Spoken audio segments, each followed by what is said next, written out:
Hindi po karapat-dapat ito hong si Secretary Boying Rimulya na maging ombudsman, mga kabida. Okay? Eto, pakinggan muna natin ito hong si Attorney Ferdy Topacio po, mga kabida. Kasi ni isa-isa po niya, ito hong mga bagay po, kung bakit hindi po dapat in-appoint ito hong si Rimulya bilang ombudsman, mga kabida. Apart po doon ho sa kumbaga yung perception na brinaso daw yung kanyang application para lang po maisingit po, mga kabida dyan po sa shortlist po ng Judicial and Bar Council sa ginawa po ng acting ombudsman po na itong si Ombudsman Dante Vargas po mga kabida sa kanyang mga reklamo laban po sa kanya, mga kabida sa mga reklamo po laban sa kanya diyan po sa Office of the Ombudsman. Ito, pakinggan muna natin to, mga kabida. Okay, I'm glad you asked. Ganito yan Ito talaga bend the law. Okay. Nag-file si Mayor Duterte, Baste Duterte, sa Deputy Ombudsman for Mindanao. Dinakit. Bakit dinakit? Kasi there was a memorandum dated May 5, 2025 from then Ombudsman Samuel Martires saying na yung practice na pag may final na kaso, ini-evaluate pa bago idakit. Tanggalin na natin yan. Bakit? Nagiging source of corruption. Doon nakukuha yung mga parking fee na, wag mo, evaluate mo muna yan, wag mo idakit para wala akong record. Okay. Yung sa akin, final ko ng September 15 against Rimulya and Director Santiago. Very clear po yung case nila. Inaresto nila si Cassandra Leong, walang warrant. Inamin yung mga NBI agents nung tinross examine ko sa Pasay City. Wala silang hawak na warrant. Okay. Hindi dinakit. Nung tinatanong ko, bakit hindi nyo dinadakit? Meron daw bagong rule, ayaw naman pakita sa akin, na sinasabing hindi na effective yung automatic docketing, balik sa evaluation. Pero, yung final ni na Secretary Dizon, dun sa mga DPWH officials, dinakit nila. Okay. Dinakit nila. So, iba na ang treatment. Yung sa akin, ayaw na idakit. May tinuturo sila na hindi daw automatic docketing. So, finloading nila. Ito ang mas masaklap. Yung sa Mindanao, para lang mabigyan ng clearance si Rimulya, nakadakit na. Inandakit nila. Fact check nyo. Inandakit. Tinanggal yung dakit. Para paglabas sa ombudsman, may clearance. Can you imagine how they bend the law? Ito ang objection ko kay Boying Rimulya. Hindi dahil personal. Okay. Number one. Bear with me, alam kong gutom na kayo. Never sa history ng ombudsman, ng Office of the Ombudsman, nagkaroon ng ombudsman na politiko. Tingnan nyo. I-google nyo yung mga naging ombudsman. Walang politician dyan. Bakit? It's supposed to be independent. Okay? Okay. Number two, wala except one na naging ombudsman na dating member of the cabinet. Si Merceditas Gutierrez. Anong ginawa? Nung nagbago yung administrasyon, inimpeach siya. Okay? Number three, kung ang ombudsman na gustong mag-ombudsman, kitang-kita nyo na yung kamay ng Malacanang na pinipilit lahat para siya ay gawing ombudsman. Paano magiging independent yan? Di utang na loob niya. Hindi siya qualified, binraso para siya maging ombudsman. Hindi tatanaw ng utang na loob. Sinasabi ni Boying, pag naging ombudsman ako, hindi ko weaponize yan, I'll be impartial. Yung DOJ nga weaponize mo, what will suddenly make you a saint pagka ikaw ay naging ombudsman? Napupunta ka sa Napapunta ka sa Damascus para kang si Saul. bigla ka naging si Pablo. Di ba? Kung yun ang ugali mo, yun din with more reason kasi utang mo. Kay Marcos Jr., yung pagka-ombudsman, siya lang nagpapraso eh.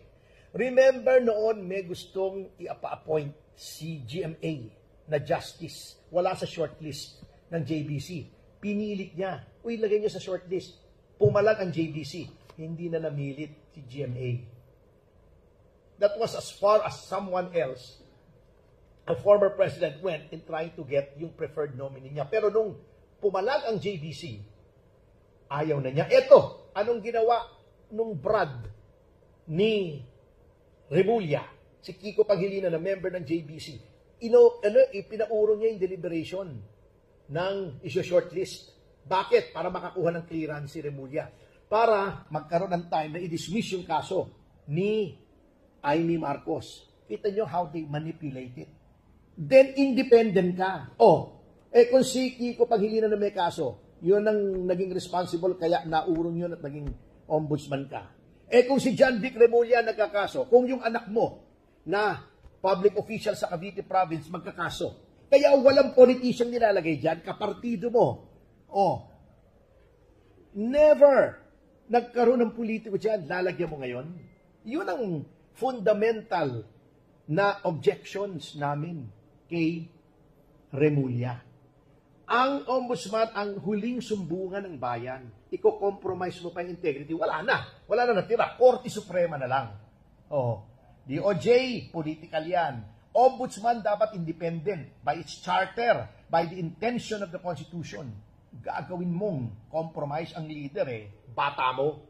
I mean, let's not mix words, di ba? Wala na. For 7 years, wala na maniniwala sa ombudsman. Lagi kami nagdedemanda sa ombudsman. Magdedemanda ka pa kung si Remulla nandyan, alam mo, walang pag-asa. At ngayon pa lang, binibend na nilang rules ng ombudsman para paboran, para maipasok ng ombudsman si Remulla. Hindi ba tayo naaalarma niyan? Di ba? Thank you. Ayun po, good point, mga kabida. Unang-una po, doon muna tayo sa qualification po dapat, sa pagiging ombudsman po, mga kabida, po. Kasi traditionally, never daw sa history po ng ombudsman, mga kabida, na meron pong in-appoint na politiko. Okay? Kasi ang rason ganito. Pag ikaw po ay politiko, mga kabida, posibleng hindi ka na patas, posibleng magiging partial ka na, mga kabida. Kasi po, ang nature po kasi ng isang politiko po, mga kabida, aside po sa andami ho silang mga kaibigang mga politiko, nature yan sa politiko na meron pong mga kinakaharap na mga kaso. Normal lang po yan, mga kabida, sa pagiging leader po, sa kanilang mga komunidad, po, like LGU, okay, congressional districts, mga kabida. May mga posibilidad na magkakaroon po sila ng kaso. And since sila po ay public servant, yung mga kasong posibleng kakasangkutan po nila, mga kabida, most likely pupunta yan doon po sa Office of the Ombudsman. Kaya iniiwasan po ng appointing authority na ang itatalaga dyan, mga kabida, ay politiko. So dito pa lang, bagsak na po ito hong si Remulla, mga kabida. Pangalawa, si Remulla po ay isang cabinet member. Meron pong instance sa kasaysayan po, mga kabida, na ang na-appoint bilang ombudsman ay isang miyembro po ng cabinet. Kaya ang nangyari, nung nagpalit po ng administrasyon, okay, pina-impeach po yung isang cabinet member na in-appoint bilang ombudsman. Ito hong si dating Ombudsman Merceditas Gutierrez sa panahon po ni dating Pangulong Gloria Macapagal Arroyo, mga kabida. Sa aking pagkakatanda po, nag-resign ito, nagbitiw bilang ombudsman, ito hong si Merceditas Gutierrez, mga kabida. So, sa pagiging miyembro po ng gabinete, malabo na po yung pagiging patas dyan. Kasi unang-una po sakali hong meron pong mga miyembro po ng gabinete ng appointing authority na magkaroon po ng kaso, imposible po mga kabida na hindi po paboran po ng isang ombudsman na inappoint, okay, ng Pangulo, okay, mula sa kanyang gabinete. Kasi tumatanaw yan ng utang na loob mga kabida. Yun po yung point ni Secretary Remulla, Yun po yung point po mga kabida ni Attorney Ferdy Topacio. Okay, doon pa lang sa dalawang mga qualifications po mga kabida, bagsak na po ito kung si Remulla. How much more, okay, how much more dito ho sa nangyari po sa kanya na tila brinaso daw mga kabida, yung kanyang pagiging ombudsman. Unang-una po, yung mga reklamo po laban sa kanya, diyan po sa Office of the Ombudsman. Una, yung complaint po ni Senator Amy Marcos. Dahil ho sa delay daw, doon ho sa final deliberation, kaya nagkaroon po ng pagkakataon, ito pong ombudsman na i-dismiss yung reklamo po ni Senator Amy Marcos, mga kabida. Okay? Para magkaroon po ng clean record, ito hong si Secretary Boying Remulla. Tapos nag-file po ng complaint ito hong si Davao City Mayor Basti Duterte Macabida sa Ombudsman for Mindanao. Nakadakit na po yun. Okay? Nakadakit na po yun. Kaso lang po, bigla hong tinanggal yung docket po Macabida. Bakit? Kasi meron daw memorandum ito hong si OIC Ombudsman Dante Vargas.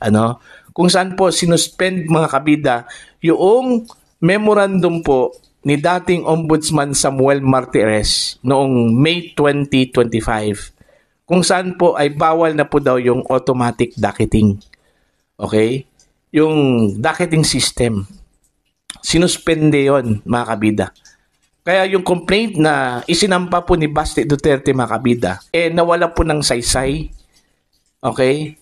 Dahil una, kinancel yung docket. So, ibig sabihin po niyan, wala hong official record po makabida ang ombudsman na meron pong complaint na isinampa si Basti Duterte against Remulla, makabida.